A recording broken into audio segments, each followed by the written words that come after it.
I grew up as a kid watching Dazed and Confused. This is the closest I felt to that kind of vibe in a long time, which was lovely. How did this come about in this story?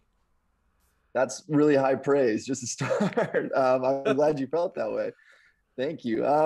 Yeah, so this project started a while back, like 5 or 6 years ago. My co-writer and I, Michael Allen, we did a short film together called "To Get Together," and we really wanted to capture really just that feeling of being at a party, with a bunch of 20 somethings and see if we kind of contain that. And we made this 10-minute, one take short film.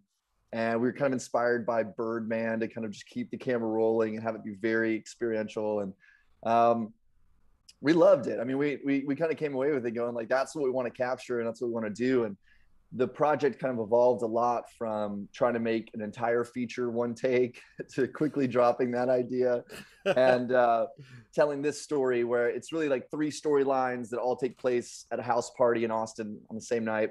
And, all their stories are kind of interwoven and really trying to capture different points of someone's 20s throughout the story. Yeah, that's what I liked about it. You have a lot of times you see these movies and you have characters. They're all kind of fit. They fit in the mold. There's the stoner dude. There's the rocker dude. There's the cool guy. But there's such a unique group of characters. How did you kind of pick these stories? These three particular stories. Where did they come from? Yeah, I mean, they really came from our experiences living here in Austin and just the people that we came into contact with. Fun enough, like, the first chapter is really about a girl named August who's moving to Austin, doesn't know anybody, trying to find her place in this town. And that's something that we all experienced when we moved here and, going from knowing one person to three people to eventually having a group of friends. And we wanted to see that. We wanted to see her, in her chapter, she's driving, for a rideshare company and he leaves his phone in the car and goes into this party and she's got to go into the party and drop it back off. And she's terrified and just that feeling of being there and wanting friends, but you don't know anyone, like that was a very real feeling that we've experienced before. So that was where that kind of came from. Nice. The second chapter is all about being in a relationship, pursuing a job, trying to figure out, what means more to you and when it's time to sort of settle down or whether to pick this person or pick this job. It was something we saw all the time here in Austin. It's a very transient city, as you probably know. Mm-hmm. And then the third chapter is really about a guy who's nearing his 30s. I think he, is 30 in the movie and he's looking back on his 20s wondering, did I make all the right decisions? Yeah, I think what makes that work is like you said, I like the idea that you thought about doing it in one shot too. That's kind of crazy, but you do capture that kind of energy and that feel, and it's a short movie too. Mm-hmm. Was there ever any kind of did why so short? An hour and 15 minutes, I believe, a little less Yeah. than that. Why so short? Was it just this is the story, this is what we can tell, and this is what we need to which don't get me wrong, I appreciate. Oh yeah, it's actually funny. A lot of people are like, "Man, you ended it when it needed." Like, I could have. I would rather hear people be like, "I could sit here and watch 30 more minutes of this," than be like, "Man, that was too long." It's probably my cutting style too. Like, I like things to be quick and the pace to move. It was also just an indie film, Mm-hmm. to be frank. Like, Yeah. when you don't have the budget to afford more shoot days, you kind of have to find areas of the script to cut and ways to tell it shorter and be able to accomplish it with the budget you got. Well, yeah, and I gotta say too, you're not dealing with a small two character drama. You're dealing with a lot of people, a huge cast. This, parties, drinking, everything going crazy. That's got to be tricky, and that's got to be hard to. And it was all night shoots, 20 nights, correct?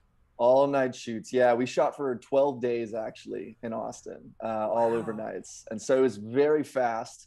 We had, buddies coming out to play extras every night and, staying up with us till the sun came up. And it was like summer camp, but a really weird version of that. And we had a lot of fun making it.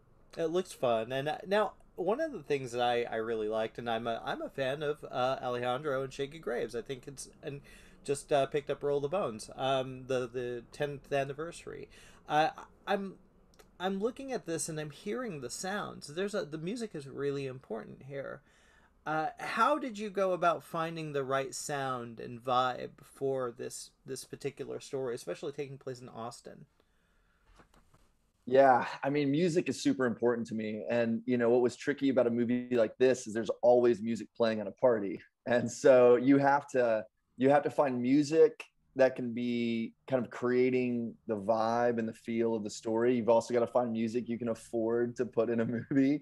And we relied on a lot of great local artists, Billy King and the Bad Bad Bad. I saw, during a South by Southwest one year at a little house party, and they were great and they were rocking out, and I loved the sound. And Will Dorado is on the soundtrack, and Johnny Stimson, and a lot of buds that I kind of knew, from college and high school even. And so, but the soundtrack doesn't, feel like that. Like, it's always maintaining the pace and the tempo of what I want, the audience to feel. And so, as people kind of get into some sticky situations, we want that tempo and that heart rate building. So yeah, I love the soundtrack, and it's a lot of really amazing bands that I'm sure just, on their way on the up and up. Yeah. Oh, it's funny you mentioned South by, because like that's probably my favorite festival, because I love going to South by because you walking down the street, you're like, oh wow, there's a band right there, and then you go and see a great movie. This movie actually feels very much like, yeah, this is a South by movie. It's a shame that it couldn't play at South. I know, man. I know. It's been such a wild year and a half, which is actually why we're so excited the movie's actually coming out now, because it's like time to get back together, and it's time to just have a good time and remember how important your friends are. And there's nothing political about it. There's nothing too serious. It's all these small, very real problems to, each of us personally, but it's a good time. I think, yeah, that's what hit me, is that there is nothing, there's no agenda here. It's just a really good time. Now, do you have a lot of experience at these kinds of parties? Oh man, I lived at a house with like four guys from when I was like 22 to probably like 26, and our house just kind of became the party house. And so we waking up and just seeing strangers sleeping on your couch in the morning, and you're like, yeah, this is Bill, he's in from LA, and you're just like, cool. Like, it was our house was a very transient house, and that people were kind of coming and going, just like the city of Austin, there's people coming and going. And you kind of learn to just Austin, that's why everyone's moving here, honestly. Like, the city kind of wins you over, and just its hospitality, and how much everyone just prioritizes having a good time together. There's no real rat race for money or fame or status. It's all, let's just enjoy being around each other. And that's kind of what this film feels like. It's everyone having a good time. Yeah. What I'm gonna do one more question, because we gotta wrap it up in a minute. But what is it? What do you want people to get out of this? What's the most important thing? What do you want to hear? And I know obviously you want to hear it should be longer. And yes, I agree with that. What's important to you? I would say, the best thing I could hear from this movie is like, man, what a refreshing movie to get me excited about. I mean, really just coming out of this pandemic, and really like looking back on your 20s even, and just saying I wasn't the only one struggling with all these questions and fears. And I think it's going to echo a lot with people in their late 20s, especially, and early 30s. And, for the generation before that, it's probably going to watch it and be like, oh, I can see that that's coming. But I think first and foremost, like you said, there's no agenda. We want people to have a really good time and have fun, and, crack open a beer and just feel like they're with their friends. Well, dude, I did. I had a great time. Like I tell you, that's the closest I've seen to Linklater in ages, and it was a joy. It's a joy film. Thank you.